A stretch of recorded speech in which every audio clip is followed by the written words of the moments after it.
Last time भी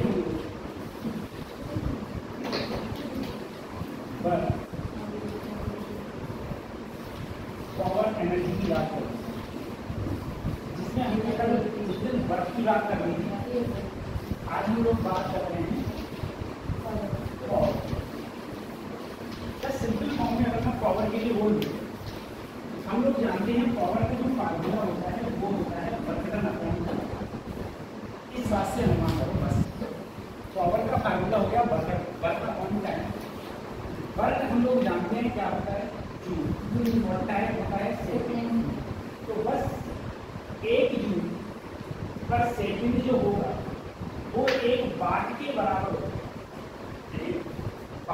तुमसे पूछिए यूनिट क्या होती है, तो पावर की यूनिट क्या होती है, या तो तुम पावर की यूनिट बोलो जूल पर सेकेंड, या फिर तुम लोग बोल सकते हो कि पावर की यूनिट होती है वाट, या तो ये। अब सोचो जरा, कुछ और भी पावर की यूनिट होती है, जैसे अगर कहीं पर लिखा हुआ है 1 किलोवाट, किलो का मतलब हो गया 1000, तो 1 किलोवाट में 1000 वाट होता है। दूसरा, अगर कहीं पर भी HP लिखा हुआ है, HP का मतलब होता है हॉर्स पावर, और 1 हॉर्स पावर में कितनी वाट है, 746 वाट। 1 किलोवाट में 746 वाट, वो सॉरी 1 किलोवाट में 1000 वाट, और 1 HP में कितने होते हैं, 746 वाट होते हैं। ठीक है, इस चीज को याद रखो। अब जैसे मान लो तुमने कुछ अपनी मोटर देखी, कुछ मोटर होती है 1 किलोवाट। 1 किलोवाट का मतलब है 1 किलो का मतलब क्या है, 1000, यानी कि जो भी वो मोटर है वो 1000 जूल का कार्य कर रही होगी। कितने टाइम में, 1 सेकेंड में। तो उसे हम बोलेंगे 1000 जूल पर सेकेंड, यानी कि 1000 वाट। ऐसे हम लोग बोलेंगे। मोटर होती है, मोटर मान देगा वो किलोवाट में, 1 किलोवाट में हो गया, आधा किलोवाट में हो गया, ये सब आधा किलोवाट की मोटर होती है, और 1 किलोवाट की भी मोटर होती है। ठीक है, ये सब चीजें रहती हैं। ठीक है, अब उसके बाद में हम लोग अगले बात करते हैं। हाँ, पावर की हमारी ये भी हो गई। एक चीज और देखो सर, अगर मैं पावर के लिए कहूँ, पावर क्या होता है, work done per unit time.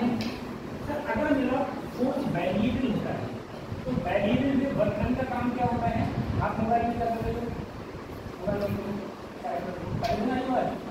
क्या नाम है, आधार से बनना कितना लग गया,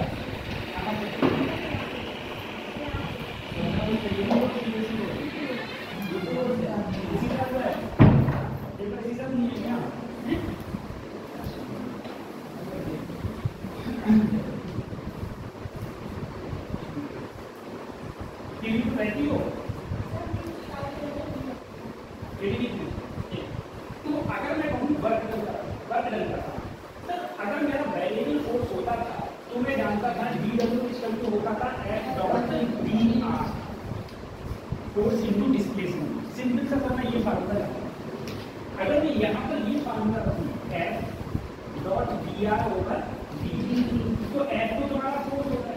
मैं बहुत अच्छी तरीके से जानता हूँ कि dr अपॉन dt क्या हो गया तुम्हारा, वेलोसिटी। क्या हो गई, अगर मैं डॉट प्रोडक्ट खत्म करूंगा तो मैं क्या रहूंगा, cos थीटा। तो तुम्हारा जो पावर का फार्मूला होगा, वो होगा FB cos थीटा। तुम लोग ये भी बोल सकते FB cos थीटा। ठीक है, तो पावर के 2 फार्मूला, एक तो पावर का फार्मूला हो गया work done per unit time, एक पावर का फार्मूला हो गया FB cos थीटा। जहां हम लोग बहुत अच्छी तरीके से जानते हैं जो थीटा होता है angle between force and velocity.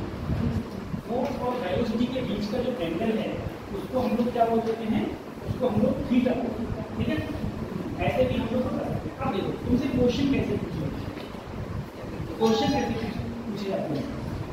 एक क्वेश्चन और जिसे हम लोग बोलते हैं एफिशिएंसी। ठीक है, एफिशिएंसी होता है आउटपुट अपॉन इनपुट।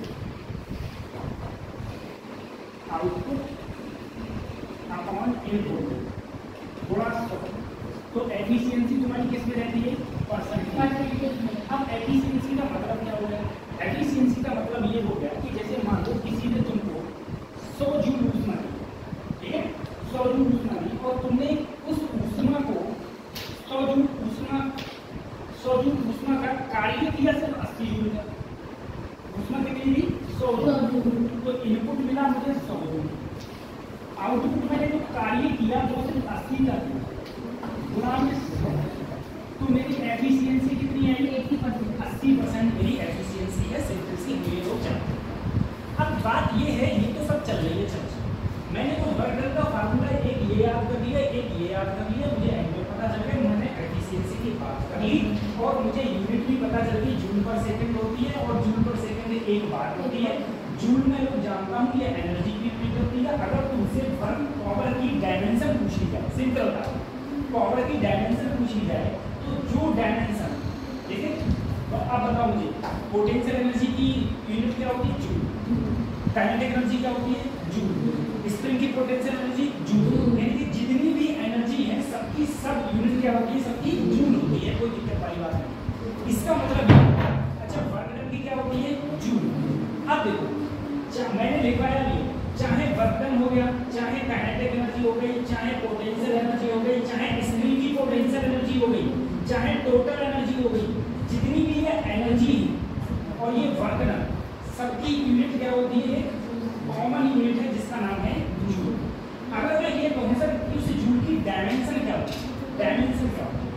डायमेंशन का मतलब है, अब तुम कोई भी ले लो, kinetic energy 1/2 and v square, sorry work done F into displacement, force into displacement, potential energy mgh, spring की पोटेंशियल एनर्जी 1/2 kx स्क्वायर, ठीक है, टोटल एनर्जी तो टोटल एनर्जी होती है। तुम कोई भी एक ले लो, जैसे मान लो सभी तुमने वर्क डन लिया, ठीक है, अब मैं वर्क डन के लिए मैंने बोला फोर्स इनटू डिस्प्लेसमेंट, बोले फोर्स की डायमेंशन क्या होती है?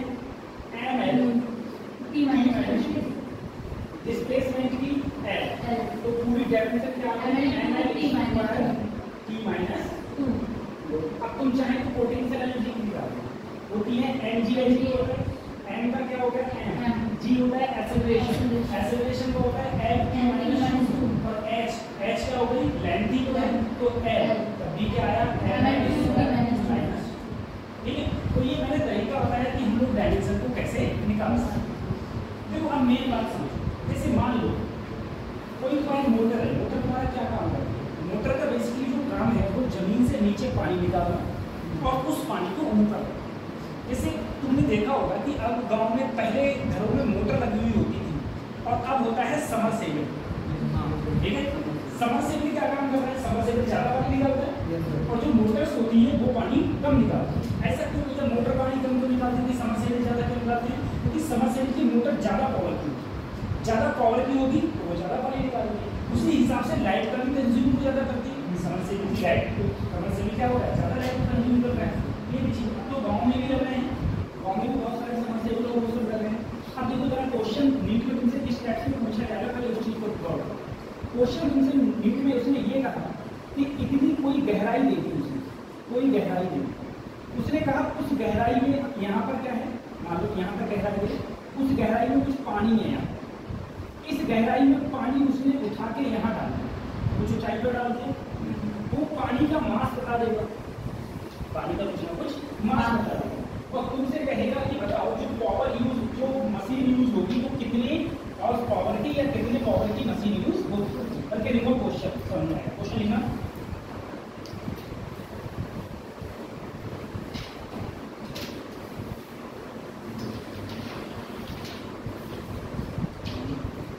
क्वेश्चन लिखना, एक पंप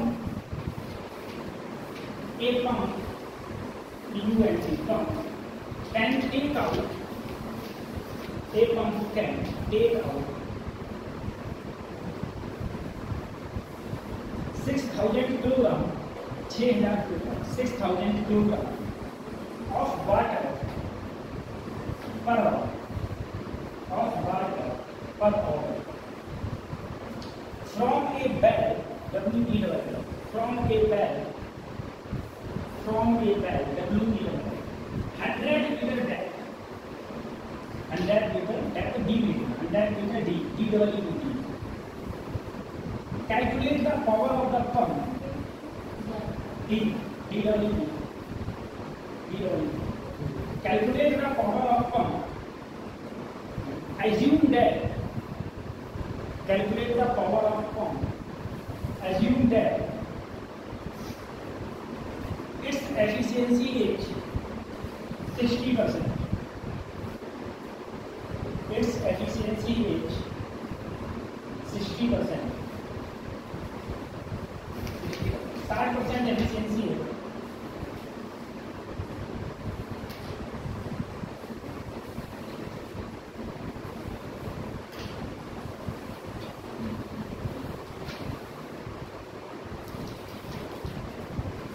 ऐसे भी सिंपल क्वेश्चन से पीछे जाते हैं.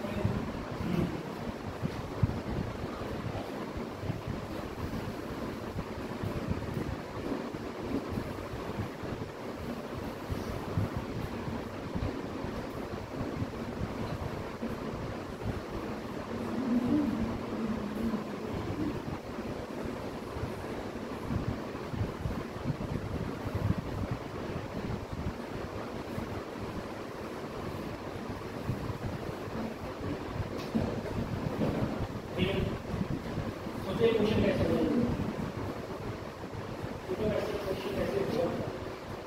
सबसे पहले तो कितना मास उसने बाहर निकाला? 6000 किलोग्राम. कोई टैंक में रखा है क्या? कोई टैंक में निकाला है? सही हो. 1 आवर और 1 आवर मतलब 3600 सेकेंड. सिंपल सी बात है, आपका 1 आवर में 3600 सेकेंड. दूसरा इसने क्या कहा? कितनी डेप्थ से निकाल रहे हैं? 100 मीटर. अब देखो इतने पानी को 100 मीटर नीचे से ऊपर निकालने के लिए कुछ ना कुछ तो वर्कन करना पड़ेगा. तो वर्कन बराबर देखो नीचे से ऊपर लाना. वर्कन बराबर फोर्स इनटू डिस्प्लेसमेंट. यही तो होता है, फोर्स इनटू डिस्प्लेसमेंट. सर अगर मैं फोर्स को देखूं तो बेसिकली पानी को नीचे से ऊपर ले गए, तो पानी को एंड में दे रखा है, तो फोर्स क्या हो जाएगा? एंड जी. कितना डिस्प्लेसमेंट किया है? 100 मीटर. एंड है 6000. जी की वैल्यू 10 गुणा 100. 3 4 5 6. तो 6 गुणा 10 की घात 6 जूल. इतना ही तो आया. ठीक है, वर्क इतना आया. तुमसे क्या पूछा पहले? पावर. पावर का फार्मूला होता है वर्क डन. 6 जीरो लगाओ. 1 2 3 4 5 6. नीचे टाइम कितना है? 3600. 2 जीरो से 2 6 छन 1 2 3 4 1 2 3 4. फिर 2 से 2 दिया 2 बचे. तो जो पावर आई वो 500 बटे 3 क्या आया? 12. ठीक है, ये पावर. अब क्या यही आंसर है? क्या इतनी पावर की मोटर चल जाएगी? नहीं. उसने एक चीज और छुपा रखा. देखो इतनी पावर को तुम्हें रिक्वायरमेंट है. अगर मोटर की इतनी पावर होगी और उसकी एफिशिएंसी 100%. एफिशिएंसी क्या हो? 100. अच्छा, एफिशिएंसी कितनी हो? 100%. तब तो वो इतना कार्य करेगी, अदरवाइज इतना कार्य करने वाली. तो यहाँ पर उसने कहा कितनी मोटर यूज करूँ, तो एफिशिएंसी कितनी दी है? 60%. ठीक है, तो एफिशिएंसी ये हो. आउटपुट तो आउटपुट कितना है? 5000 बटे, और यहाँ पर इनपुट गुणा. इनपुट इधर आएगा, ये इधर जाएगा.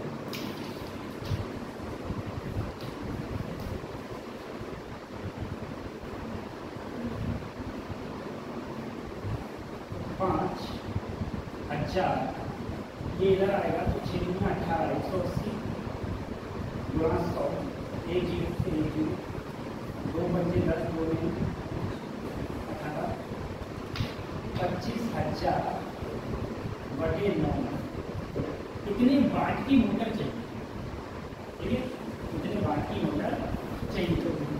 तो वो इतना पानी को उठा पाएगा. एक बार फिर से क्वेश्चन ये कहा इतना पानी 1 घंटे में किसी मोटर में उछाला, कितनी गहराई से? 100 मीटर की गहराई। तो कहा उसने कितनी पावर की मोटर होनी चाहिए? यदि मोटर की एफिशिएंसी कितनी है? 60%। तो सबसे पहले बात ये है कि अगर हम उस मोटर को 100 जूल का देंगे तो वो कितना करेगा? 60 करेगा। 100 जूल का तो 60 करेगा। ठीक है, सिंपल सी बात है। तो मैंने कहा इतना पानी उठाने के लिए मुझे कितनी एनर्जी की आवश्यकता पड़ेगी? कितने वाट की? 5000 घंटे की। अगर मैं इतने वाट की मोटर ले लूंगा, क्या वो इतने का काम कर पाएगी? नहीं। क्यों? कि उसकी एफिशिएंसी ही क्या है? कम है। अगर उसकी एफिशिएंसी क्या है? कम। तो मैंने क्या किया, मैंने कहा कितनी जरूरत पड़ी है? तो एफिशिएंसी कितनी है? 60%। तो ये 60 हो गया बराबर आउटपुट। कितना आउटपुट चाहिए? इतना आउटपुट चाहिए। तो कितना इनपुट देना पड़ेगा? वो इनपुट थोड़ा 100 उठा के मुझे इनपुट निकाल दिया, इतना चाहिए। तो अगर ये किलोवाट में होगा तो कैसे लिखते? 25/9 किलो, 25/9 किलोवाट। ठीक है, ऐसे हम लोग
देखो सर्कुलर मोशन की हम लोग बात करें।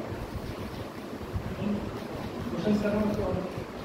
सर्कुलर मोशन का मतलब ये हो गया कि कोई मेरा ऐसे सर्कुलर मोशन, सर्कुलर की कोई चीज है, उस पर कोई चीज मूव कर रही है तो उसे बोलेंगे हम लोग सर्कुलर मोशन। बिल्कुल सिंपल चीज बता रहा हूँ। जैसे मैंने कहा 2 टाइप के मोशन है, एक है तुम्हारा लीनियर मोशन और एक है तुम्हारा सर्कुलर। लीनियर मोशन में किसी चीज को हम लोग ऐसे रिमोट कर देते हैं, ऐसे क्या होती है? दूरी। सर्कुलर मोशन में किससे रिमोट करते हैं? थीटा। ठीक है, ये क्या है? Linear displacement. इसे क्या कहते हैं? Angular displacement. ये लीनियर डिस्टेंस, ये क्या है? Angular distance. सीधी रेखा में कोई चीज चलती थी तो उसे प्रारंभिक वेग को हम यू बोलते थे, इनिशियल वेलोसिटी को, और यहाँ पर इनिशियल वेलोसिटी को बोलते हैं ओमेगा। ठीक है, ओमेगा क्या होती है? Angular velocity. फाइनल वेलोसिटी को हम लोग v बोलते थे, यहाँ फाइनल वेलोसिटी को क्या बोलते हैं? ओमेगा। सीधी रेखा में चलते थे तो हम लोग एक्सेलरेशन त्वरण हमारा a होता था, यहाँ पर एक्सेलरेशन क्या होता है? अच्छा, टाइम ही रहता है, टाइम हमारा टाइम ही रहता है। अब वही सब चीजें हैं जो वहां की वही अब यहाँ, जैसे वहां पर बताओ मुझे दूरी बराबर क्या होता है? 4/समय। कुछ चीजें डिस्टेंस अपॉन डिस्टेंस बराबर वेलोसिटी अपॉन, ठीक है, तो डिस्प्लेसमेंट बराबर वेलोसिटी अपॉन डिस्टेंस बराबर स्पीड अपॉन टाइम। ठीक है, चलिए यहाँ पर डिस्टेंस की जगह क्या है? थीटा। तो यहाँ पर अच्छा थीटा बराबर क्या हो रहा है? W upon T। W upon T। अगर कोई चीज बिल्कुल छोटी सी चलती थी तो यहाँ पर dV अपॉन dt, और यहाँ पर भी कोई छोटी सी चलेगी तो dW अपॉन dt। ये तो सीधा हो जाएगा। ठीक है, अच्छा उसके बाद में हाँ ये हो जाएगा। जैसे वहां पर हम लोग वेलोसिटी लिखते हैं, वेलोसिटी बराबर क्या होगा? सॉरी ये है तो दूरी बराबर क्या हो जाएगा? 4/, एस बराबर क्या होता है? दूरी। दूरी बराबर क्या होता है? 4/समय। दूरी बराबर क्या होता है? 4/समय। अच्छा, यहाँ दूरी होती है थीटा, यहाँ दूरी क्या होती है? थीटा। थीटा, ठीक है। और चाल क्या है तुम्हारी, ओमेगा इंटू टी, ठीक है। चाल बराबर तो घुंडी ये हो जाएगा थीटा बराबर ओमेगा इंटू टी। एक चीज और, अगर मान लो कोई चीज थीटा एंगल चल रही, थीटा एंगल चल रही, तो ये उसका क्या है, आर्क है, ये तो आर्क है, ये आर्क है। आर्क को मैंने यहाँ से लेके यहाँ तक की दूरी को अगर मैंने एस माना और इसकी त्रिज्या क्या मानी, आर, ठीक है, त्रिज्या मानी, तो अगर मैं लिखना चाहूँ एस बराबर क्या लिख सकता हूँ, थीटा इंटू आर, एस बराबर थीटा इंटू ये तो आर पे, ऐसे भी मैं इस चीज को लिखता हूँ, या थीटा बराबर क्या लिखा सकता हूँ, एस अपॉन, ऐसे ये भी लिख सकते, थीटा बराबर हो जाएगा एस अपॉन। उसके बाद जैसे लीनियर वेलोसिटी में मैं डी इक्वल टू क्या लिखता था, ds ओवर, ऐसे ही अगर मैं इसे ओमेगा को लिखना चाहूँ तो D theta upon, linear velocity को क्या लिखता था, ए क्या होता था बोलो, बी ओवर, यहाँ पर होता है अल्फा, अल्फा क्या हो जाएगा, डी डब्ल्यू अपॉन, यहाँ पर जैसे एक्सेलरेशन को मैं रूप में लिखना चाहूँ तो D square S over D T square ऐसे लिख सकता था, यहाँ पर लिखना चाहूँ तो D square theta over D T square ऐसे भी हम लोग लिख सकते हैं, ठीक है। इस टाइप से भी इसको हम लोग ऐसे डिनोट कर सकते हैं या फिर हम ऐसे लिख सकते हैं। अच्छा, एक बात कोई बताएगा सर, फ्रीक्वेंसी को, फ्रीक्वेंसी ये होती है, कभी कभी ऐसे भी लिख सकते हैं फ्रीक्वेंसी, ठीक, स्मॉल एफ से। फ्रीक्वेंसी और एंगुलर वेलोसिटी ओमेगा में क्या रिलेशन है, फ्रीक्वेंसी और एंगुलर वेलोसिटी ओमेगा में क्या रिलेशन है, तो ओमेगा बराबर क्या होता है,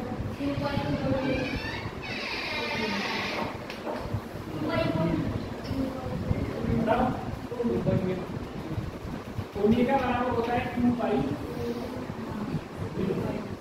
ठीक है। जहां न्यू होती है क्या होती है, फ्रीक्वेंसी, और फ्रीक्वेंसी क्या होती है, नंबर ऑफ रिवॉल्यूशन पर सेकेंड, ठीक है, नंबर ऑफ रिवॉल्यूशन पर सेकेंड, ये तुम्हारी क्या होती है, फ्रीक्वेंसी, फ्रीक्वेंसी की चीज, ठीक है। अब इसमें क्वेश्चन की प्रॉब्लम, पहले कुछ चीज इसमें और देखो, जैसे मान लो अगर कोई चीज सर्कुलर में मूव करे या कोई चीज सर्कुलर में मोशन करे, ऐसे सर्कुलर में मोशन करे, तुम बताओ उसमें एक्सेलरेशन 3 होती है, अंदर क्या होता था, रेडियल या फिर सेंट्रीपिटल, इधर क्या होता है, टेंजेंटियल, यही तो होता है। कोई मुझे बताया सर जी, जो रेडियल एक्सेलरेशन का फार्मूला क्या होता था,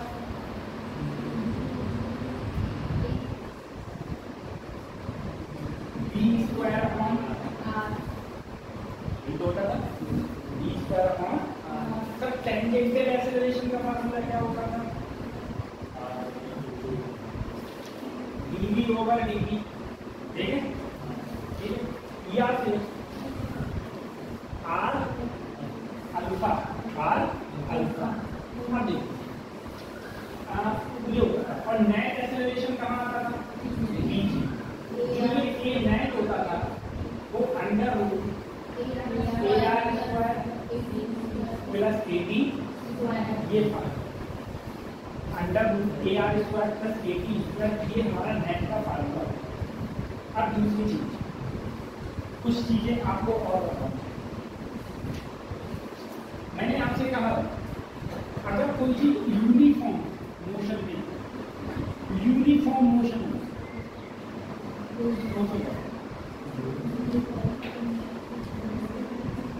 अगर यूनिफॉर्म मोशन का मतलब है इसकी वेलोसिटी चेंज, जैसे ये पंखा है, पंखा सर्कुलर मोशन में मूव कर रहा है, क्या इसकी वेलोसिटी अभी चेंज होगी, नहीं। अगर यूनिफॉर्म मोशन होगा इसका मतलब क्या है, इसका मतलब ये है कि तुम्हारा टेंजेंशियल एक्सेलरेशन क्या होगा, सिर्फ एक एक्सेलरेशन होता है और वो एक्सेलरेशन कहाँ की ओर बचा, अंदर की ओर, जो क्या होता है ए आर या फिर ए सी, ये तो होगा। अगर कोई पंखे की या किसी भी बॉडी किसी भी पार्टिकल की वेलोसिटी इंक्रीज हो, वेलोसिटी इंक्रीज का मतलब क्या है, वेलोसिटी इंक्रीज का मतलब क्या है कि उसकी वेलोसिटी इंक्रीज हो रही है, इसका मतलब ये हो गया कि कोई भी पार्टिकल की वेलोसिटी जिधर है उधर ही उसका क्या होगा, एक्सेलरेशन, जिधर वेलोसिटी उधर ही उसका एक्सेलरेशन होगा। इसका मतलब वो इंक्रीज, वेलोसिटी क्या हो रही है, इंक्रीज हो रही है। डिक्रीज होने का मतलब क्या है, डिक्रीज होने का मतलब ये है, डिक्रीज होने का मतलब ये है कि जिधर वेलोसिटी है उसके अपोजिट डायरेक्शन में क्या है, 80। अगर उसके अपोजिट डायरेक्शन में 80 है या टेंजेंशियल एक्सेलरेशन होगा, इसका मतलब ये है कि उसकी वेलोसिटी धीरे धीरे क्या हो रही है, डिक्रीज हो, इसकी उसका मतलब ये होगा। ठीक है, अब एक क्वेश्चन बताओ, क्या टेंजेंशियल एक्सेलरेशन सर्कुलर मोशन में जीरो हो सकता है, क्या टेंजेंशियल एक्सेलरेशन सर्कुलर मोशन में जीरो हो सकता है, क्यों नहीं हो सकता है, मोशन में तो टेंजेंशियल एक्सेलरेशन क्या होगा, जीरो। क्या रेडियल एक्सेलरेशन कभी जीरो हो सकता है, क्या रेडियल एक्सेलरेशन कभी जीरो हो सकता है, नहीं हो सकता। क्यों, रेडियल एक्सेलरेशन का फार्मूला ही क्या होता है, v²। रेडियल एक्सेलरेशन जीरो ही तब होगा जब वेलोसिटी क्या हो, अब वेलोसिटी अगर जीरो हो गई तो वो सर्कुलर मोशन नहीं बचा, अगर वेलोसिटी जीरो होगी तो वो सर्कुलर मोशन नहीं है, तो वो चीज रुकी हुई है। ठीक है, तो सर्कुलर मोशन में ये चीज याद रखनी है कि वो जीरो नहीं है। ऐसे ही अगर ये तो मोशन की बात हो गई, अगर ऐसे ही फोर्स की बात आएगी, एक होता है तुम्हारा क्या होता है, रेडियल फोर्स। रेडियल फोर्स का मतलब ये हो गया एफसी या फिर एफ आर। अरे फोर्स है तो किससे मल्टीप्लाई कर दो, एम से मल्टीप्लाई कर दो तो तुम्हें क्या मिल जाएगा, फोर्स मिल जाएगा। एम से मल्टीप्लाई कर दो तो क्या हो जाएगा, फोर्स। ऐसे ही अगर हाँ एम से मल्टीप्लाई करोगे तो तुम्हें फोर्स मिल जाएगा। देखो एम तो एम हो गया, ये क्या हो गया, एक्सेलरेशन। तो मेरा v² कौन है, v² मतलब क्या है, ये क्या हो गया, एक्सेलरेशन। तो मास इनटू एक्सेलरेशन यही तुम्हारा क्या है, फोर्स। ठीक है, इसे हम लोग सेंट्रीपिटल फोर्स बोलते हैं। और एक बात याद रखना, centripetal force always equal to centrifugal force. अंदर सेंट्रीपिटल लगता है और बाहर की ओर से फोर्स लगता है, उसे हम सेंट्रीफ्यूगल फोर्स बोलते हैं। एक होता है अभिकेंद्रीय, एक होता है अपकेंद्रीय। ठीक है, हाँ, तो अभिकेंद्रीय और अपकेंद्रीय में ये अंतर होता है। ये डिफरेंशिएशन करना आता है तुम लोगों को, डिफरेंशिएशन करना आता है,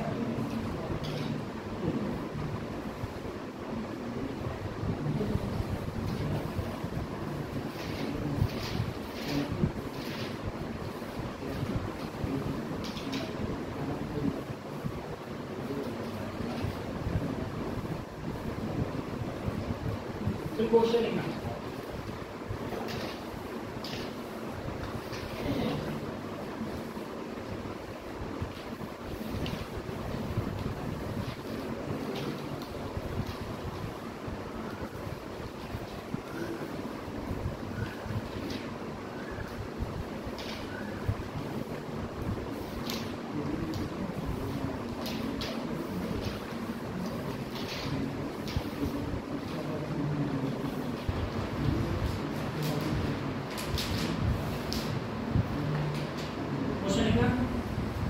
A particle move in a particle move in a circle of radius 2 centimeter.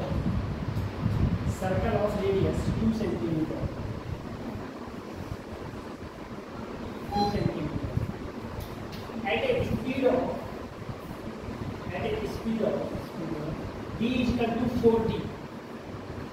V is equal to 4t. 4t. Where velocity 4t. Where velocity in centimeter per second. In centimeter per second. Find the tangential acceleration. Tangential acceleration. TANGEN. इसके बाद velocity इन centimetre पर second, centimetre पर। Find the tangential acceleration, TANGENTIA, tangential acceleration at t equal to 1 second, at t equal to 1 second. Find total acceleration, find total acceleration at t equal to 1 second. पहले तुम्हें tangential acceleration बताना है, तुम्हें total acceleration, पहले tangential acceleration बताना है, तुम्हें total acceleration. तो का क्वेश्चन ऐसे होगा,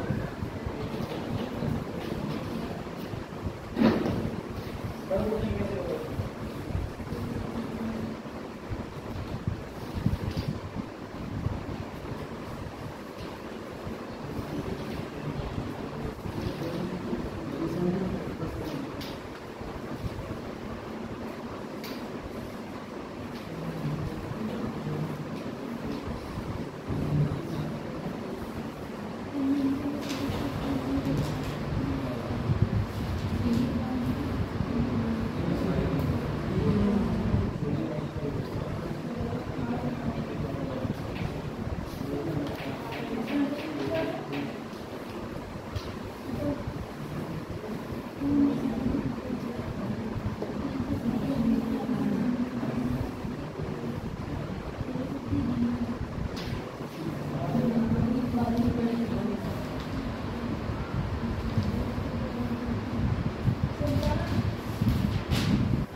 आप पढ़े हो कितना लेगा, ये चलता होगा तो याद है, ठीक है। तो उसके पेपर वगैरह में जहाँ पे समझ नहीं आ रहा ऐसा नहीं, यही मतलब ये है कि आपके यहाँ पे ये सब रिवीजन चल रहा है। तो ये अभी मैंने वो रिवीजन में पढ़ा दिया, कम से कम 2 लेक्चर लेना है, 2 लेक्चर मैं कंप्लीट करता हूँ, मैं तो इसके लिए करूँगा। चलो हाँ सर जी, क्वेश्चन हुआ कितना आंसर आया? नहीं तो महान तो हो रहा है, क्वेश्चन नहीं हुआ। बी बराबर क्या है? 40। ये सबसे पहले तुमसे क्या पूछा गया? टेंजेंशियल एक्सेलरेशन क्या होता है? dv ओवर, अगर मैं t के रिस्पेक्ट में करूँ तो यहाँ आंसर कितना है? अच्छा कह दो, मैंने इसके लिए ही तुम्हें टेंजेंशियल एक्सेलरेशन भी बोला कि at क्या होता है तुम्हारा? dv ओवर dt होता है, सिंपल सी समझ लेना। अगर मुझे टेंजेंशियल एक्सेलरेशन की बात आई तो मैंने ये बोला, अगर मैं रेडियल एक्सेलरेशन की बात करूँ तो वो क्या होता था? v² अपॉन, आप सब देखिए v बराबर तुम्हारा क्या है? 4t। कितने सेकंड पर पूछा जाता है? 1 सेकंड। तो अगर मैं यहाँ पर 1 सेकंड रखूंगा तो 4 एकम 4, वेलोसिटी की तुम्हारी 4। अगर मैंने यहाँ पर रखा 4 का स्क्वायर, आर कितनी रखी है? 2 सेंटीमीटर है ना, आंसर सेंटीमीटर। 4 चौक 8, 16/2 8। अगर मैं नेट एक्सेलरेशन दूँ, नेट का मतलब ही क्या होता है? अंडर 80 मतलब 4 का स्क्वायर प्लस 4 चौक 4, ये क्या हो गया 80 अंडर 80 सेंटीमीटर पर सेकंड। ठीक है, आंसर सेंटीमीटर होगा। ऐसे ये भी क्या हो गया सेंटीमीटर पर सेकंड। सरल सा क्वेश्चन है, कुछ इसमें ऐसा था। ठीक है, सही। इसके बाद में एक क्वेश्चन लिखो।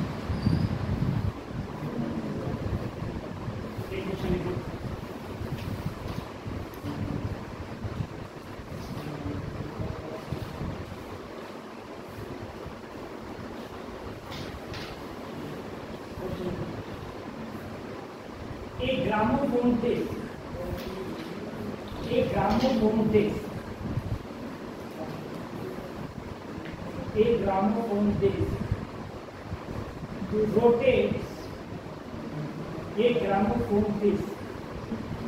rotates at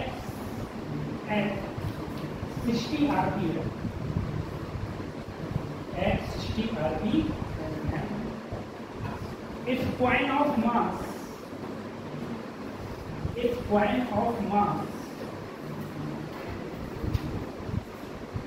20 gram. Its point of mass 20 gram. It's placed. Its point of mass 20 gram. Is placed at a distance of 8 centimeter. At a distance of 8 centimeter from the center. Determine the centrifugal force. Determine the centrifugal force on that point. Determine the centrifugal force on that point. अब ये question, इस question को अगर देखा जाए सबसे पहले इससे पूछा जाए सेंट्रीफ्यूगल फोर्स पूछा है। अब देखो दो फोर्स होते थे। मैंने कहा था अगर कोई भी चीज सर्कुलर मोशन में मूव कर रही है तो दो फोर्स होते हैं। अगर इधर वेलोसिटी v है तो अंदर की ओर क्या होगा mv स्क्वायर अपॉन, जितना अंदर होता है उतना ही कहाँ होता है mv square upon. Sir v बराबर क्या होता है r होगा। अगर मैं इसका स्क्वायर करूंगा तो r स्क्वायर इंटू ओमेगा, तो यहाँ पर हो गया m r square omega square upon. यही सेंट्रीपिटल होता है और यही तुम्हारा सेंट्रीफ्यूगल फोर्स। एक आर से एक आर कटा। अच्छा ये फोर्स है, फोर्स ठीक है, एक्सेलरेशन में फोर्स। तो m ऐसे ही रहेगा तो आंसर आया m r ओमेगा। सिंपल सी बात है सर, ये आया जहां पर मास, कितना मास है 18 ग्राम। ग्राम ही तो है, 18 ग्राम है 20 ग्राम। सर 20 ग्राम तो 20 ग्राम को बदला किलोग्राम इसमें हो गया। आर की वैल्यू बताओ कितनी दे रखी है 8 सेंटीमीटर। 8 सेंटीमीटर, सेंटीमीटर को किसमें बदल दो मीटर में। उसके बाद हमें ओमेगा, ओमेगा क्या पता है नहीं, तुम्हें क्या पता है फ्रीक्वेंसी कितनी है 60 आरपीएम। अब तुम देखो फ्रीक्वेंसी तुमको पता है 60 आरपीएम। इसे आरपीएस में चेंज करूंगा तो किससे डिवाइड करा 60 से, तो क्या 1 आरपीएस आ गया। तो यहाँ पर किससे मल्टीप्लाई कर दो 1 का स्क्वायर। अब यहाँ आर दूनी 16 180 आ गया। 10 की पावर -3 और -2 कितना होगा कहाँ पर। अच्छा यहाँ पर क्या हो गया 10 की पावर -5। तो ये मेरा फोर्स है। हम लोग जानते हैं अब इसलिए वो मेरा फोर्स आया है वो किसमें आया है न्यूटन। अगर मैं न्यूटन को लिखना चाहूँ जैसे 10 की पावर -5 न्यूटन जो होता था वो किसके बराबर होता है टाइम के बराबर, एक टाइम के बराबर होता है।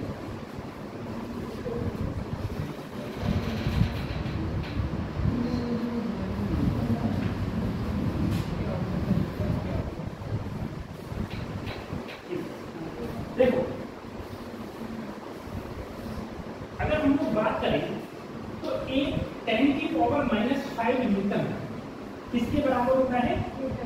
डाइन के बराबर, यानी कि एक डाइन के बराबर होता है।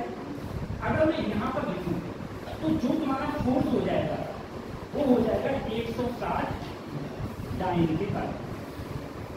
ठीक है, एक बात और याद रखना, जो न्यूटन होता है ना वो कौन सी है? MKS। न्यूटन कौन सी है? MKS। और जो डाइन है वो तुम्हारी CGS यूनिट, ये CGS यूनिट होती है और ये तुम्हारी MKS यूनिट होती है। ठीक है, ये एक MKS हो जाएगी, एक तुम्हारी CGS। और ये बात याद रखना अच्छे से कि एक न्यूटन में 10⁵ डाइन, ठीक है, और एक डाइन में 10⁻⁻5 Newton.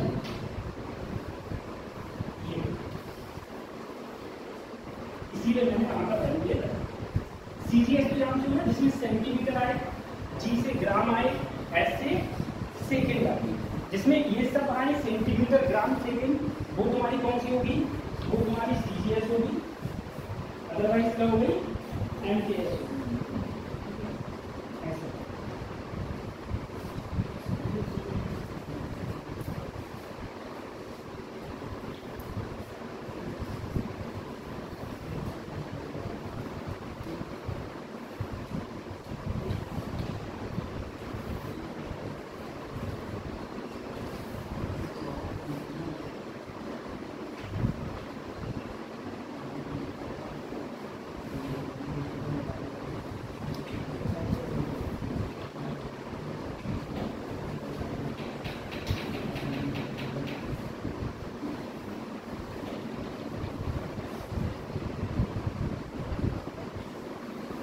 example in centimeter force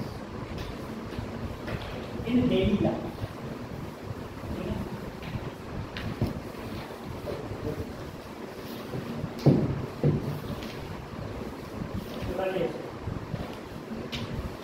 इस टाइप के क्वेश्चन देखो, कुछ मैं एक आध क्वेश्चन आपको और बताऊं जो कि नीट के पॉइंट ऑफ व्यू से पूछा जाता है या फिर तुमसे पूछा जा सकता है।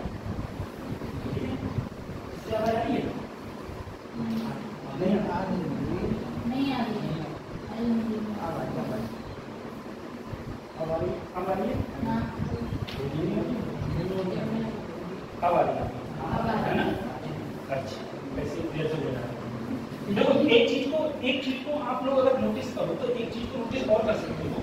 तुमने क्या किया, एक डोरी, ठीक है, मैंने कोई भी एक डोरी ली, उस डोरी के लास्ट कॉर्नर पर, जैसे मान लो तुमने ये लॉक बांध दी, डोरी के लास्ट कॉर्नर पर तुमने ये लॉक बांध दिया। अब इस तुमने क्या किया, उस डोरी को ऐसे घुमाओ। तुम देखोगे अगर तुम किसी भी डोरी को ऐसे घुमाते हो तो ऐसे ऐसे सर्कुलर मोशन में हम लोग घुमाएंगे।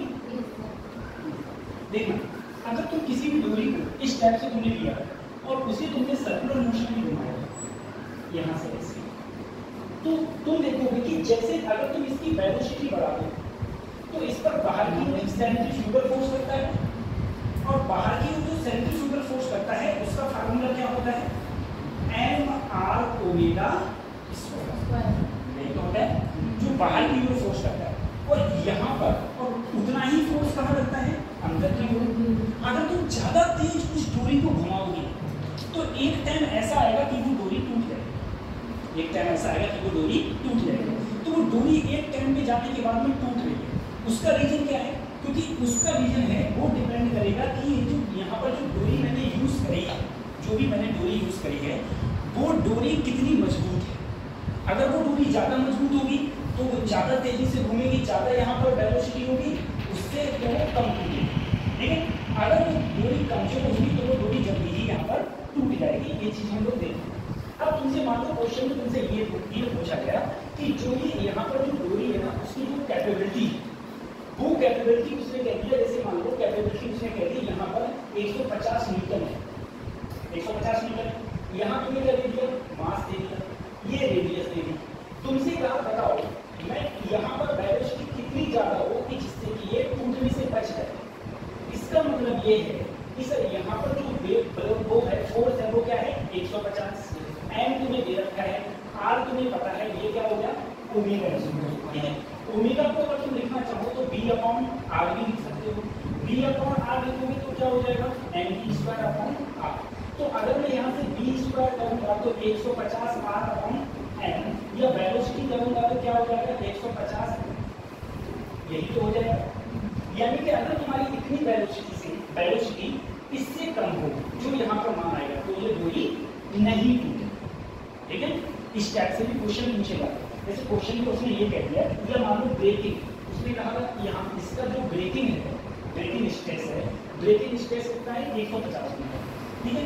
तो कितनी वेलोसिटी हो जिससे कि ये डोरी टूटे, तो कितनी वेलोसिटी, तो कितना है ब्रेकिंग स्ट्रेस 150, अंदर की ओर 150 लगेगा, बाहर की ओर क्या लगेगा एम बी स्क्वायर अपॉन, वहाँ से मैंने वेलोसिटी को फाइंड आउट कर दिया, तो वेलोसिटी बराबर क्या आ गया under 150 r upon m. Simple सा चीज है सर, आप ऐसे क्वेश्चन को देख सकते हैं, ठीक। उसके बाद मैं बता रहा हूँ तुमसे ऐसे भी क्वेश्चन तुमसे पूछे जा सकते हैं, ठीक है। उसके बाद मैं कुछ एग्जाम्पल्स की बात करता हूँ जो हम लोग डेली लाइफ में यूज करेंगे, और इन एग्जाम्पल्स से एक क्वेश्चन की प्रोबेबिलिटी रहती है कि हाँ एक क्वेश्चन किसी भी प्रकार से तुझे पूछ सकते हैं। जैसे मैंने एक सर्कुलर पाथ ले लिया, तुम लोग जानते हो ना सर्कुलर पाथ। अगर किसी भी सर्कुलर पाथ में जो कि प्लेन सर्कुलर पाथ जो है तुम्हारा प्लेन सर्कुलर पाथ है, प्लेन का मतलब क्या है सर, प्लेन का मतलब ये हो गया वही जो तुम्हारी रोड होती, रोड क्या है प्लेन है, ठीक है। अभी बता सर पढ़ाया तो सब कुछ ठीक है। प्लेन जो रोड होती है, अगर यहाँ पर जो फ्रैक्शन है वो कितना है म्यू, तो यहाँ पर जो भी तुम्हारे पास में मान लो कार होगी, उस कार की मैक्सिमम वेलोसिटी कितनी हो, तो तुम्हें डायरेक्ट याद रखना है v क्या हो less than equal to mu r g, इससे ज्यादा नहीं होनी चाहिए। आर क्या है, आर तुम्हारी वो रेडियस है जो इस सर्कुलर पाथ की जो भी रेडियस होगी, सर्कुलर पाथ की जो भी रेडियस होगी उससे हम लोग क्या बोलेंगे आर होगा, ठीक है।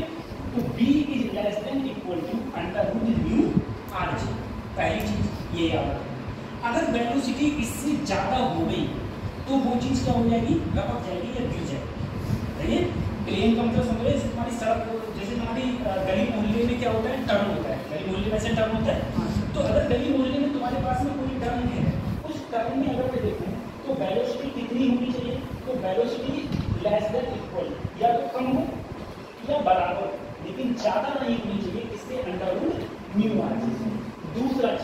दूसरी चीज ये तो हमारी प्लेन की बात होगी, और ये भी किसके लिए बात हो रही है, ये बात हो रही है किसके लिए कार के।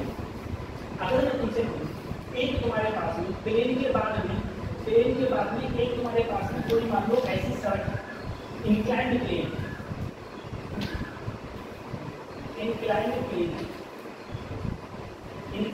का मतलब क्या है, इंक्लाइंड प्लेन का मतलब ये है ऐसी कोई सड़क है जिसका एंगल क्या है थीटा, कोई ऐसी सड़क है जिसका एंगल थीटा है, वहां पर कोई गाड़ी है और वो गाड़ी क्या कर रही है बेचारी टर्न ले रही है, ऐसे कोई नहीं होता है, जैसे तुमने देखा होगा कि कोई भी इस टाइप के सड़कें होती है, जैसे हाईवे तुम देखते हो, मैंने बताया इससे पहले हाईवे क्या होते हैं, एक भाई नीचे होते हैं, एक भाई क्या होते हैं ऊपर।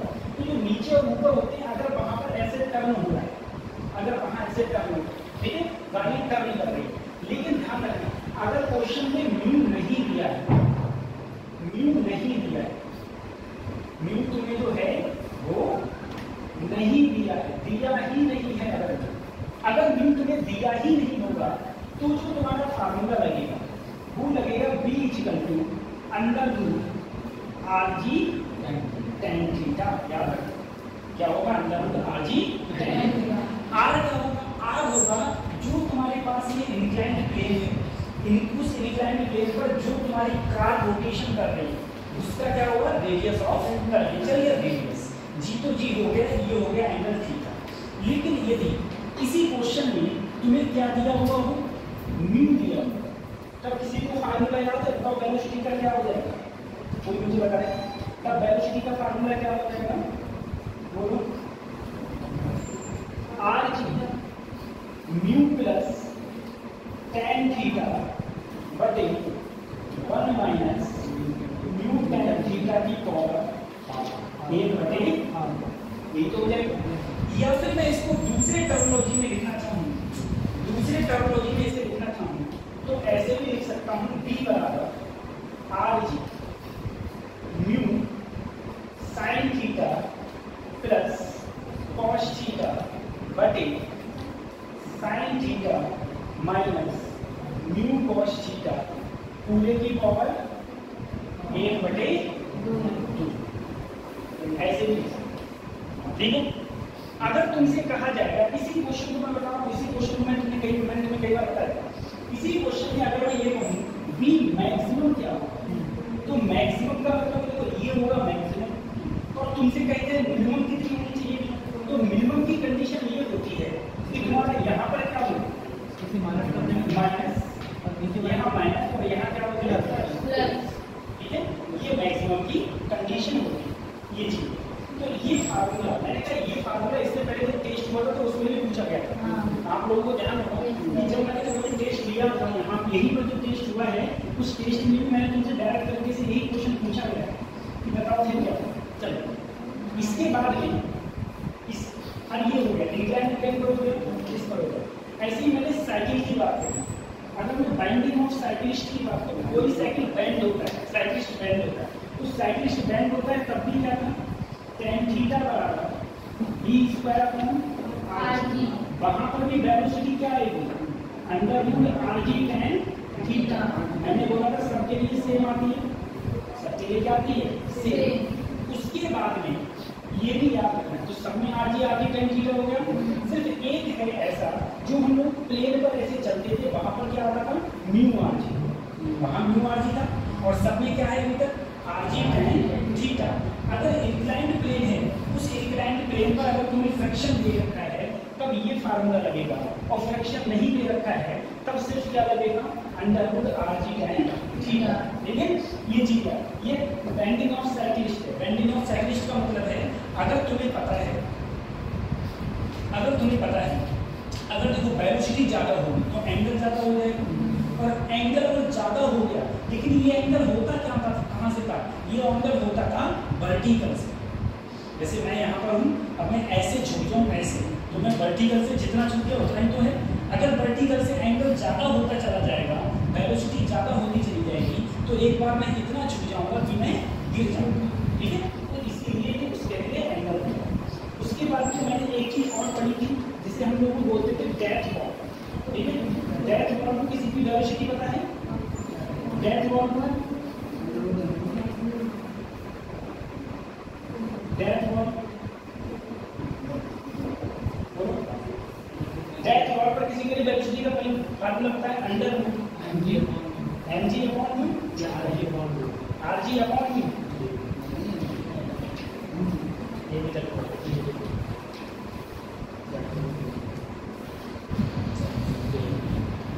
देखो मैं तुम्हें डेथ वॉल की वो बता रहा हूँ सर, ऐसा होता है, ऐसी भी एक डेथ वॉल होती है।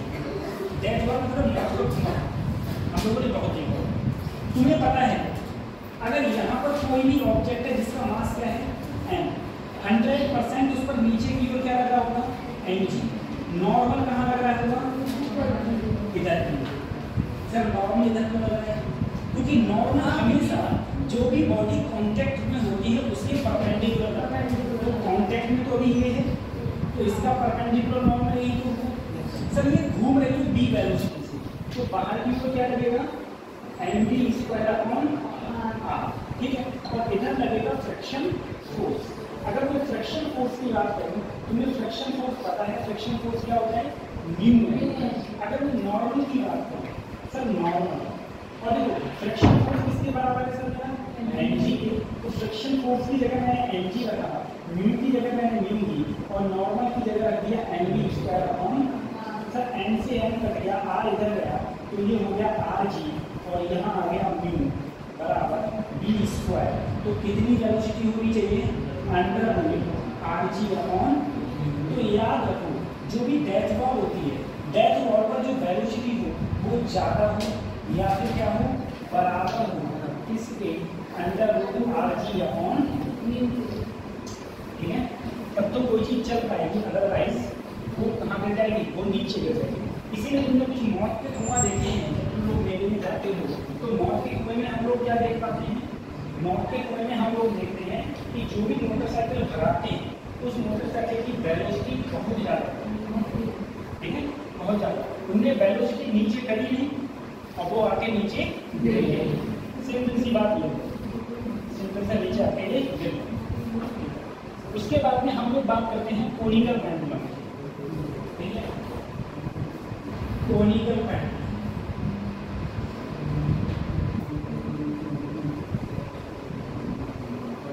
सर कोनिकल पेंडुलम क्या होता है, चलिए कोनिकल पेंडुलम का मतलब ये है कि कोई भी एक पेंडुलम उसे ऐसे करके ऐसे ऐसे वो पेंडुलम घूमे तो उसे क्या बोलेंगे हम लोग, कोनिकल पेंडुलम, ठीक है, उसे कोनिकल पेंडुलम। अगर मैं कुछ एंगल देके छोड़ दूं, इधर भी कुछ एंगल देके छोड़ दूं तो जो ऐसे कवर करेगा उसे हम लोग क्या बोलेंगे, कोनिकल पेंडुलम, ठीक है। कोनिकल पेंडुलम का जो टाइम पीरियड का फार्मूला, पहले तो वेलोसिटी देखो किसी पॉइंट पर, वेलोसिटी का फार्मूला क्या होता था, √r की tan थीटा, ठीक है, ये तो पीछे नहीं छोड़ा √r की tan थीटा। और टाइम पीरियड का फार्मूला होता था 2 पाई l cos theta upon g, ठीक है, ये लेंथ के टर्म में था, ठीक है, r के टर्म में था साइड, r के टर्म में जो फार्मूला था वो था 2 पाई r upon g tan theta, ठीक है। तो r के टर्म में, सर r क्या है, ये जो दूरी है वो है हमारी r और यहाँ से यहाँ तक की लेंथ क्या कहलाएगी तुम्हारी l। तो t 2 पाई √r अपॉन यहाँ पर क्या होगा ना g tan theta, √g tan theta, ये फार्मूला हमारा होता था अगर हम लोग कोनिकल पेंडुलम की बात करते थे तब। ये सब तुमको याद रखना है।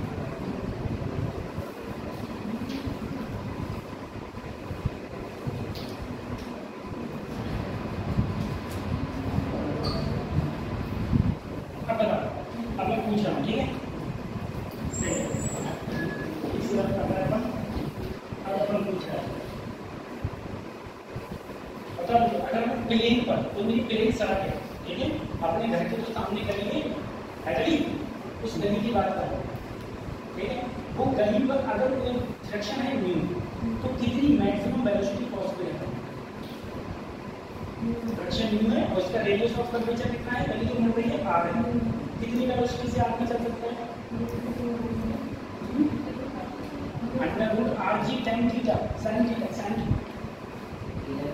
प्लेन करिए क्या आपके घर पे मुझे प्लेन करिए कितनी चाहिए, तो मतलब नहीं √μr, ठीक है, या तो वेलोसिटी इससे कम हो या फिर इससे बराबर, सही है, सही तो चाहिए होगी, चलो ठीक है। उसके बाद में बेटा इंक्लाइंड प्लेन है और मुझे फ्रिक्शन नहीं दिया है, फ्रिक्शन नहीं दिया, प्लेन पर बताओ फ्रिक्शन नहीं दिया है, कितनी वेलोसिटी चाहिए बोले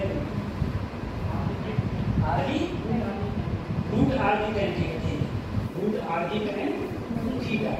अच्छा आप बता दो फ्रिक्शन दिया है इंक्लाइंड प्लेन, कार मूविंग हो रही है, कितनी वेलोसिटी चाहिए, v बराबर √r की μ प्लस tan थीटा बटे 1 माइनस μ tan, ये अच्छा ये कौन सी वेलोसिटी है, मैक्सिमम, मिनिमम वेलोसिटी कितनी होगी, मिनिमम मतलब ऐसा कि यहाँ माइनस और यहाँ 30, और साइकिल कोई भी साइकिल से चल रहा है तो जो बैंडिंग और साइक्लेशन वो कितनी होनी चाहिए, √r की कोनिकल पेंडुलम में किसी भी पॉइंट पर वेलोसिटी क्या होनी चाहिए? वेलोसिटी का मतलब वही under root r g tan theta. Dash dot पे वेलोसिटी कितनी होनी चाहिए? Under root r g upon mu होता है वो फ्रैक्शन पे डिपेंड करता है। ठीक है, ये सारे के सारे फार्मूले तुमको अगर म्यू नहीं याद है और क्वेश्चन में याद है तभी तुम इम्प्लीमेंट कर सकते हो, अदरवाइज क्वेश्चन को टच भी करना होना है। दूसरी चीज, एक चीज तुम सोचो यार, एक चीज सोचो, एक मैंने कहा इस पर क्वेश्चन बहुत पूछेगा और ये जब मैंने पढ़ाया था तो आप लोगों को रटा भी दिया था बहुत अच्छी तरीके। मैंने इसमें क्या कहा था? मैंने इसमें कहा था अगर कोई तुम्हारे पास में मान लो सर्कुलर मोशन है, कोई तुम्हारे पास सर्कुलर मोशन है, इसकी रेडियस मैंने मान ली कोई भी आर, इसकी रेडियस आर, ये रेडियस आर। अब यहाँ पर मान लो कोई ये बॉब है, रेडियस आर मान लो, या इसकी या यहाँ पर जो ये चीज है इसकी लेंथ एल मान लो, तब भी कोई दिक्कत वाली बात। मैंने कहा अगर मैं यहाँ से वेलोसिटी दूंगा इसे, तो अगर मैं यहाँ से इसे वेलोसिटी देता हूँ तो क्या होगा? वेलोसिटी देने पर ये ऐसे चलेगा। तो मैंने कहा था अगर ये कंप्लीट सर्कुलर मोशन करना है, कंप्लीट सर्कुलर मोशन के लिए यहाँ मिनिमम वेलोसिटी कितनी होगी? मिनिमम वेलोसिटी किसी को याद है? अंडर रूट 5g, ये डिस्टेंस एल है तो एल और आर होगा तो आर। फिर मैंने कहा था जो वेलोसिटी है हर 90 डिग्री पर कितना चेंज होती है सर? 2 चेंज हो जाती है। हर 90 डिग्री पर ये 2 चेंज हो जाती है। अगर 2 चेंज करोगे तो क्या बचेगा? 3g है। फिर से 2 कम होकर क्या हो जाएगी? 3g है। फिर से 2 बढ़ के कितनी हो जाएगी?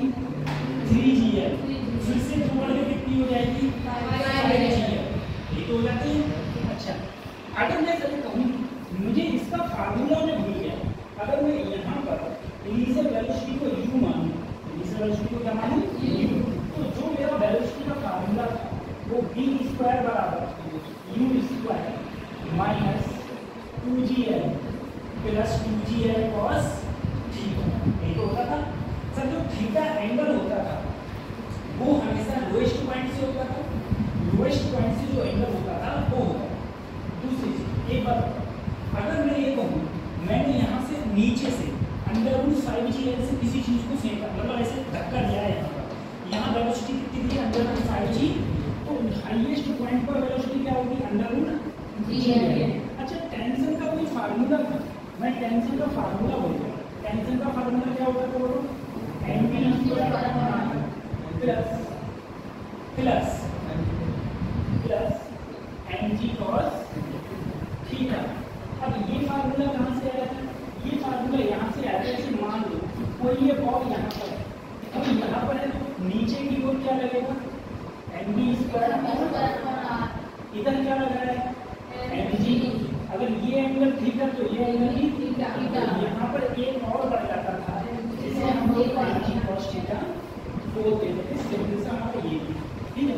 अच्छा, एक चीज और सर, अगर ऐसा चित्र है जैसा हमने देखा, यहाँ पर मैंने वेलोसिटी अंडर रूट 5gl दी, तो मुझे बताओ यहाँ टेंशन कितनी होगी? इस चीज यहाँ टेंशन थोड़ा बहुत टेंशन बताओ कितनी होगी? ठीक है, तो यहाँ 5 है तो यहाँ क्या हो जाती है? 6 mg। यहाँ टेंशन क्या हो जाएगी? तो 3 कम होते चले जाते हैं। टेंशन में 3 कम होते हैं और वेलोसिटी में 2 कम होते हैं। अगर मैं टेंशन में यहाँ पर 3 कम करूँगा, 3 कम करने का मतलब है यहाँ पर अंडर रूट 5gl है, अंडर रूट 5gl यानी कि 6 mg। 6 में से कितने घटाऊँ? 3। 6 में से 3 घटाए तो कितने बचे? 3। और फिर 3 घटाए तो कितने बचे? 0 बचे। फिर 3 ऐड कर दिए, फिर 3 ऐड कर दिए, यही तो सब मैंने बात करी थी। ठीक है, अगर इसी के संदर्भ में देखो कोई क्वेश्चन मुझसे एक बार ऐसे पूछा गया, उसने ये कहा कि मैंने कोई भी यहाँ पर मेरे पास बॉब है, उस बॉब को यहाँ पर बांध दिया है, अगर मैंने यहाँ पर उसे अंडर रूट 8gl वेलोसिटी दी, अंडर रूट 8gl वेलोसिटी देके इसे छोड़ दिया, अगर यहाँ पर मैंने initial under root 8gl velocity दी है, तो मुझे बताओ यहाँ पर वेलोसिटी कितनी होगी? वेलोसिटी में 2 को कम करो, यहाँ under root 4gl, under root 4gl velocity, और यहाँ कितनी होगी? 6। ठीक है, यहाँ पर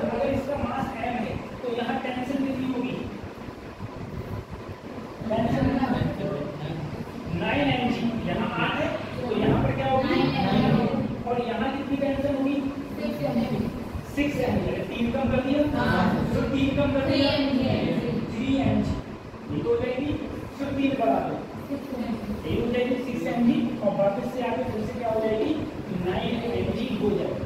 ठीक है। अच्छा एक और हाईएस्ट पॉइंट पर अगर वेलोसिटी मैक्सिमम है तो हाईएस्ट पॉइंट पर अगर टेंशन 0 है इसका मतलब ये है कि वहां वेलोसिटी कितनी होगी अंडर जी है। ठीक है अंडर जी और वो अगर यहाँ पर वेलोसिटी 0 होगी तो क्या ये कंप्लीट रोटेशन कर पाएगा? नहीं। कंप्लीट रोटेशन के लिए हाईएस्ट पॉइंट पर अंडर-रूट-जीएल वेलोसिटी होना बहुत ही ज़्यादा कंपल्सरी है। ठीक है यहाँ अंडर-रूट-जीएल वेलोसिटी होना बहुत कंपल्सरी है, तभी वो कंप्लीट रोटेशन कर पाएगा, अदरवाइज कंप्लीट रोटेशन नहीं कर पाएगा। ठीक है सही है। इसके और क्वेश्चन की बात करेंगे अभी।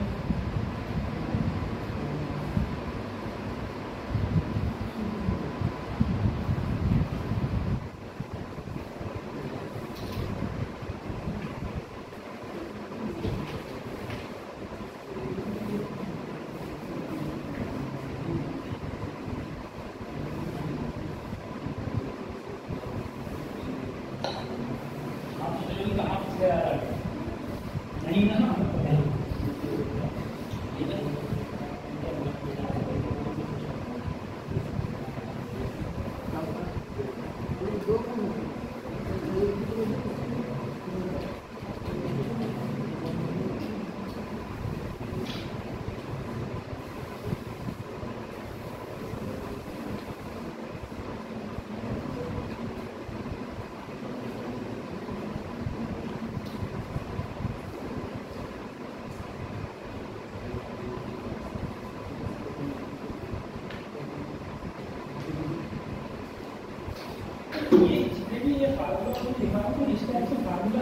सारे फार्मूले में याद होने चाहिए। अगर फार्मूला सारे के सारे याद होंगे तभी कुछ हो सकता है, अदरवाइज तुम क्वेश्चन लगाने की सोचोगे जब तक तुम फार्मूला अच्छे से रिमेंबर नहीं कर सकते, अच्छे से तुम फार्मूला याद नहीं होंगे तब तक कोई फायदा नहीं किसी भी क्वेश्चन को करने। ठीक है सही। अब देखो सर ऐसी ऐसी चीजें हैं वो बात सही है आपकी, आपने ये सब मुझे बता दिया, मुझको कोई दिक्कत नहीं। अब तुम मुझे एक बार बताओ, किसी का मैं कह रहा हूँ कि देखूंगा तुम्हारे अंदर कितनी याददाश्त है, कितनी याददाश्त है। तुम मुझे एक बार बताओ, अगर मैंने यहाँ से किसी चीज को अंडर-रूट-2gl वेलोसिटी से फेंका या इनिशियल पॉइंट पर वेलोसिटी अंडर-रूट-2gl तो ये मैक्सिमम कितना एंगल ट्रेवल करेगा? 90 डिग्री। ठीक है याद होगा तुम्हें, यहाँ से भी तो ये यहाँ जाके इसकी वेलोसिटी फाइनल कितनी हो जाएगी? 0। अगर मैं इसे यहीं पर अंडर-रूट-4gl अब कितना दूर तक जाएगा? अगली जाएगा पूरा 180 डिग्री जाकर यहाँ पर फाइनल वेलोसिटी क्या हो जाएगी? 0 हो जाएगी। सही है। अच्छा उसके बाद में अगर तुमने इसे अंडर-रूट-4gl वेलोसिटी ये ऐसे गया वेलोसिटी 0 फिर ऐसे ले जाएगा, क्या ये कंप्लीट रोटेशन किया? नहीं। तो इसीलिए यहाँ पर वेलोसिटी जो होनी चाहिए वो अंडर-रूट-5gl से बराबर हो जाए, या तो अंडर-रूट-5gl के बराबर या अंडर-रूट-5gl से ज़्यादा होगा, तभी कोई भी बॉडी होगी वो कंप्लीट सर्कुलर मोशन कंप्लीट कर पाएगी, अदरवाइज कंप्लीट होने का सवाल ही पैदा नहीं होगा। सर अगर मैं 4.5gl दे दूँ तो ऐसे जाएगा यहाँ तक और फिर ऐसे कर जाएगा, तो तुम्हें यहाँ पर अंडर-रूट-5gl वेलोसिटी देनी ही देनी। ठीक है तभी तुम्हारा कुछ हो सकता है, अदरवाइज। अच्छा एक बार बताओ मैंने क्या काम किया, सोचो मैंने कहा कि मैंने लोएस्ट पॉइंट पर अंडर-रूट-3gl वेलोसिटी और मैंने तुमसे यहाँ पर एक एंगल जब ये जा रहा था तो इसने एंगल कितना बनाया? 60 डिग्री एंगल था। तो इस 60 डिग्री एंगल पर अगर इसका मास है, मैंने यहाँ पर इसमें क्या पूछ लिया तुमसे कि बताओ यहाँ पर टेंशन क्या होगा? यहाँ पर टेंशन अच्छा अगर मैंने तुमसे यहाँ टेंशन पूछे, यहाँ पर मास क्या है तुम्हारा? m। तो टेंशन निकालने के लिए यहाँ पर अगर तुम्हें टेंशन निकालनी है तो मैं तो टेंशन का एक ही फार्मूला जानता हूँ plus mg cos simple sir ये फार्मूला होगा।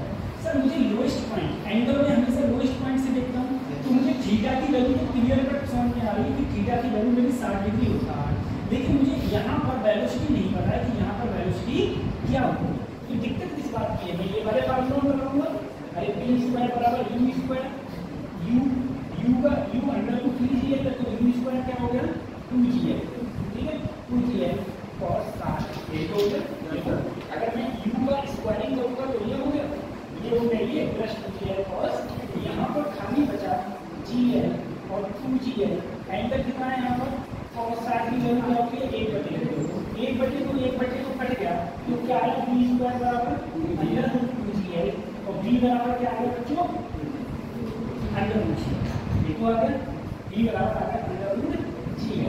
अगर मैं यहाँ पर ये फार्मूला रखा तो n ऐसे ही b स्क्वायर करोगे तो क्या आएगा 2g है, लेंथ इसमें l है, ठीक है l हो गया mg, यहाँ पर क्या हो गया cos 60 l से l कट गया तो आ गया 2mg और यहाँ पर आ गया mg/2, 2 दूनी 4 और 1 5, तो टेंशन जो मेरा आया वो आया 5/2 mg या फिर 2.5 mg। सिंपल सा मेरा ये फार्मूला भी आ गया, ठीक है ये टाइम है इधर टाइम पे करना। तो अगर कभी भी तुम इस टाइप के क्वेश्चंस में फंस जाओ, इस टाइप के क्वेश्चन में फंस जाओ तो हम लोग इस टाइप से क्वेश्चन को सॉल्व करेंगे, ठीक है। हाँ इसका हाँ हाँ बेटा आप तो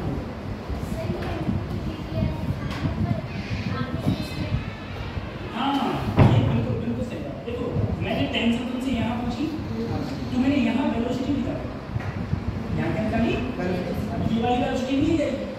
अगर मैं तुमसे यहाँ टेंशन पूछता, टेंशन अगर यहाँ पूछता तो यहाँ की वेलोसिटी देता, तो 60 डिग्री एंगल पर मैंने क्या निकाली, अब वो वेलोसिटी कहाँ से निकली,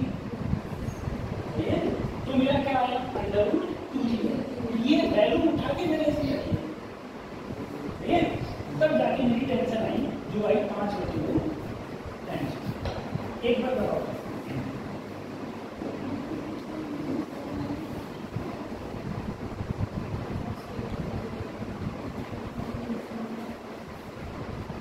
एक बार और सर, अगर मैं वेलोसिटी का फार्मूला देखूं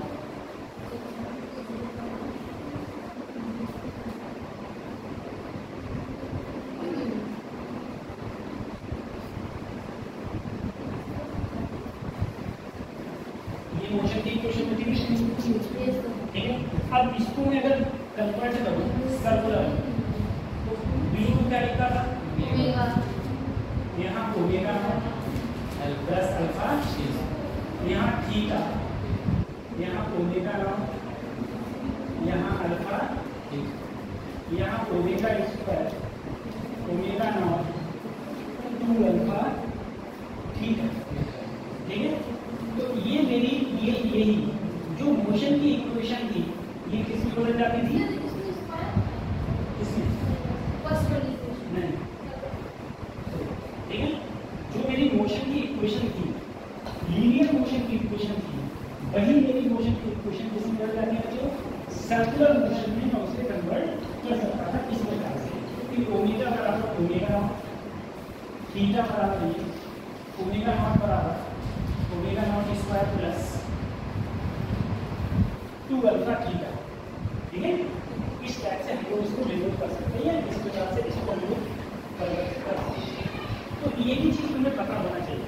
अच्छा ये पता है ना ओमेगा क्या होता है, final angle of velocity, initial angle of velocity, ये सब चीज कभी कभी क्वेश्चन तुमसे इसमें इस टाइप से भी पूछ लेगा है।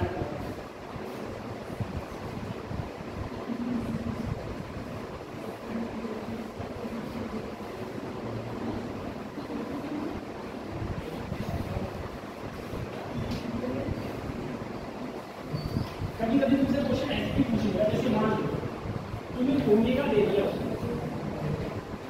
2t² + 3t + 5, ठीक है, और तुमसे पूछ लिया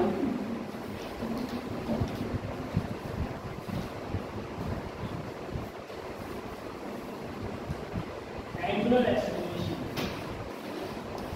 कितने सेकंड को 2 सेकंड। अब क्या करोगे? तो एंगुलर एक्सेलरेशन के लिए तुम्हें क्या निकालना पड़ेगा? अल्फा। अल्फा क्या होता है? D omega upon D. अगर मैं इसका टाइम के रिस्पेक्ट में डिफरेंशिएशन करूं तो 2 दूनी 4 भी अल्फा बराबर 40 प्लस अब टी बराबर 2 से फिक्स होता है तो 4 गुना 2 प्लस 4 दूनी 8 9 10 क्या होता है? रेडियन पर सेकेंड। ठीक है, अल्फा की जो रिलेशन अल्फा का वो होता है यूनिट होती है, अल्फा की यूनिट हो जाती है तुम्हारी रेडियन पर सेकेंड स्क्वायर। ये होता है रेडियन पर सेकेंड स्क्वायर। तो ये अगर इस टाइप से कोई क्वेश्चन आएगा तो इस टाइप से करो। तो एक चीज और है, तो इसी में ही सर्कुलर क्वेश्चन है। मैं जानता था, आप ही बोले थे सर ओमेगा बराबर होता है डी थीटा अपॉन डी, कोई दिक्कत नहीं। अगर क्वेश्चन में वही उल्टा बराबर हो, अगर क्वेश्चन में मान लो, अगर क्वेश्चन में ऐसा हो कि तुम्हें ओमेगा दे रखा हो और तुमसे क्या पूछा हो? थीटा। तो क्वेश्चन कैसे करेंगे? तो क्रॉस मल्टीप्लिकेशन करो, इसके नीचे पूछेंगे तो क्या है? के डी थीटा में इससे मल्टीप्लाई करेंगे और यहाँ पर क्या आएगा? Omega into theta. ठीक है, अब तुम्हें क्या करना होगा साथ में? अब इंटीग्रेशन सर समझ में नहीं आया। एक बार बताओ, जब हम लोग लीनियर की बात करते थे, लीनियर वेलोसिटी, ठीक है, जहाँ पर हम लोग जानते थे जैसे यहाँ ओमेगा होता है, वहाँ पर क्या होता था? ds/dt। अगर मुझे वहाँ पर मान लो, वहाँ पर मुझे वेलोसिटी दे रखा होगा किसके टर्मिनोलॉजी में? टी के टर्मिनोलॉजी। ठीक है, वेलोसिटी टी के टर्मिनोलॉजी में दे रखा होगा और तुमसे डिस्प्लेसमेंट पूछता था तो हम लोग क्या करते थे? हम लोग ये करते थे ds बराबर v इंटू dt, उसका क्या करते थे? इंटीग्रेशन। ठीक है, यहाँ पर अगर यहाँ पर तुम्हें ओमेगा दे रखा है और तुमसे थीटा पूछा है, बताओ कि एंगुलर डिस्प्लेसमेंट कितना होगा? तो ओमेगा बराबर D theta upon D into D theta का मल्टीप्लाई करेगा ओमेगा इंटू डी टी। ऐसे ही अगर मैं एंगुलर एक्सेलरेशन की बात करूँ, मुझे बताओ अल्फा बराबर क्या होगा? D omega over. अब क्वेश्चन में अगर किसी को ओमेगा दे रखा है और तुमसे अल्फा पूछा है तब तो क्या करोगे? डिफरेंशिएशन। अदरवाइज क्या करोगे? डी ओमेगा बराबर अल्फा इंटू डी। चलिए, अब इसका इंटीग्रेशन करना पड़ेगा। इसका क्या करना पड़ेगा? इंटीग्रेशन। तो ये ऐसे क्वेश्चन हो जाएगा। ये चीज क्लास सिस्टम तो चाहिए, क्लास सिस्टम का टाइमिंग क्या है क्लास का? 2 to 5 या 6 बजे क्लास होती है। इसके बाद ऐसा कौन भी कहने की क्या है? आराम में तो 6 बजे क्लास होगी, तो बच्चे को 6 बजे बैठेंगे ना, आराम से बता। ठीक है, ये हो गया। तो ये फार्मूला हमारा हो गया। ठीक, तो ध्यान रखना, अगर तुम्हें क्वेश्चन में कहीं भी क्वेश्चन में अगर तुम्हें ओमेगा दे रखा है, ठीक है, और तुमसे बच्चों थीटा पूछा है तो क्या करोगे? उसका इंटीग्रेशन। और कोई तुम्हें अगर अल्फा दे रखा है और तुमसे ओमेगा पूछा है तो क्या करोगे? तो भी तुम इसका इंटीग्रेशन करोगे। ठीक है, अगर उसका उल्टा है, जैसे मान लो तुम्हें ओमेगा दे रखा है, अल्फा पूछा है तो डिफरेंशिएशन करो, थीटा है ओमेगा पूछा है तब भी क्या करो? उसका डिफरेंशिएशन करो। इस तरह के क्वेश्चंस हो जाते हैं या होते हैं, हम लोग करते हैं। ठीक है, ऐसे रहते हैं।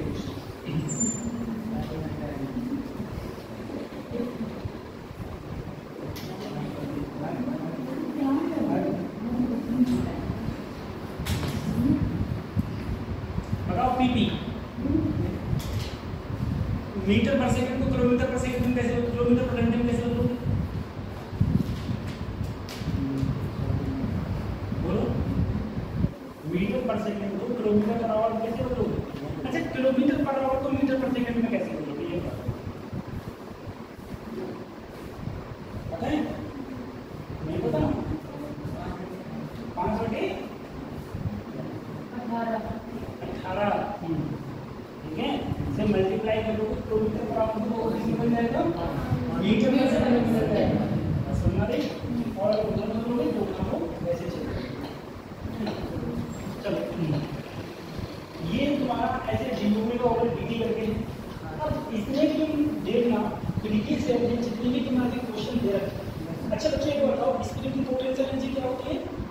1/2 kx 1/2 kx स्क्वायर। की यहाँ पर क्या होता था बच्चों? कांस्टेंट या फिर स्प्रिंग कांस्टेंट। हाँ, ये तुम्हारा स्प्रिंग कांस्टेंट है।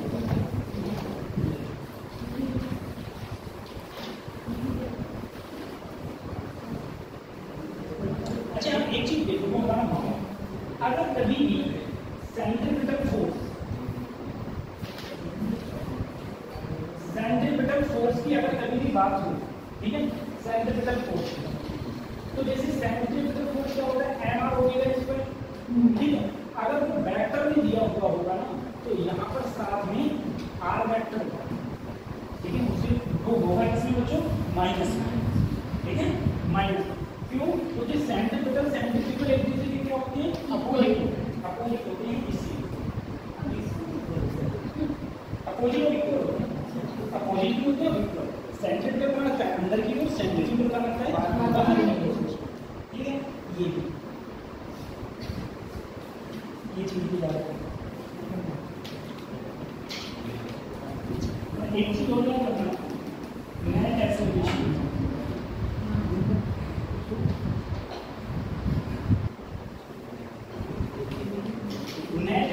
में एक चीज और देखो,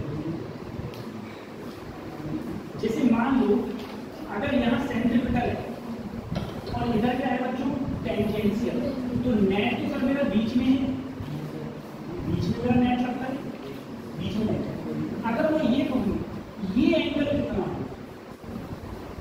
ठीक है, एंगल बिटवीन ए नेट और ए टेंजेंशियल, तब क्या करोगे? कुछ मत करना, ऐसे डंडा खींचिए, अब देखो थीटा के सामने वाला क्या होता है? लंब, ठीक है, और 90 के सामने क्या होता है? हाइपोटेन्यूज। तुम्हें ऐसा फार्मूला रखना है जिससे tan थीटा रखना है। tan थीटा बराबर क्या होता है सर? Perpendicular upon base. तो परपेंडिकुलर ये क्या है? AC, और बेस क्या है बच्चों? 80। तो ये हो गया। अगर तुमसे ये एंगल पूछ लिया जाए किस के बीच में? सेंट्रीपिटल और ए नेट के बीच में, तब भी दिक्कत मत लेना, यहाँ अल्फा कर दिया, अब देखो तो तुम ऐसे लाइन डाल लिए, अब इसके सामने ये परपेंडिकुलर हो गया, अब ये वाला क्या है? 80, और बेस क्या है? AC, ठीक है। इसको ऐसे रखते, ये याद रखना, याद रखो, ठीक है। अच्छा ये वाला फार्मूला तुम्हें पता ही होगा, रिलेशन बिटवीन क्या होता है? आर ओमेगा, ये लीनियर वेलोसिटी और ये एंगुलर वेलोसिटी, ठीक है। अच्छा ये और ये a equal to r alpha, ये लीनियर एक्सेलरेशन और ये एंगुलर एक्सेलरेशन, ठीक है। ये रिलेशन है, सिंपल रिलेशन है, ये भी तुमको पता होगा। ओमेगा की यूनिट क्या होती है? रेडियन पर सेकंड, और अल्फा की क्या होती है? रेडियन पर सेकंड स्क्वायर, ये भी याद रखना।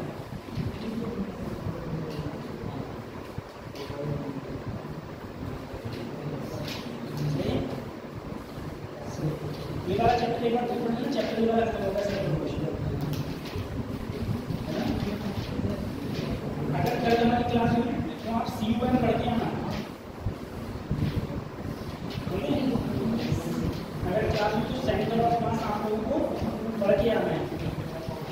कल सेंटर ऑफ मास और कोलिजन, सेंटर ऑफ मास के साथ में क्या आएगा? कोलिजन, ठीक है। वो भी तुम्हारे खत्म करा देते हैं, सेंटर ऑफ मास और कोलिजन वो भी तुम्हारे खत्म कर देते हैं।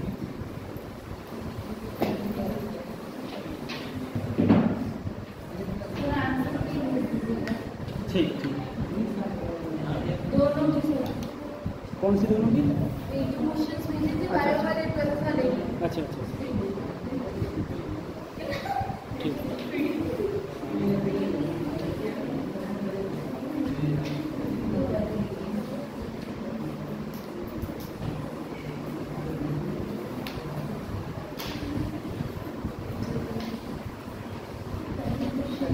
आपकी वजह से आज हम पहले क्लास छोड़ लेंगे, लोग क्लास ही छोड़ देंगे पहले, ठीक है। आप बोर हो रही हो, हमें देखा नहीं जा रहा है इससे।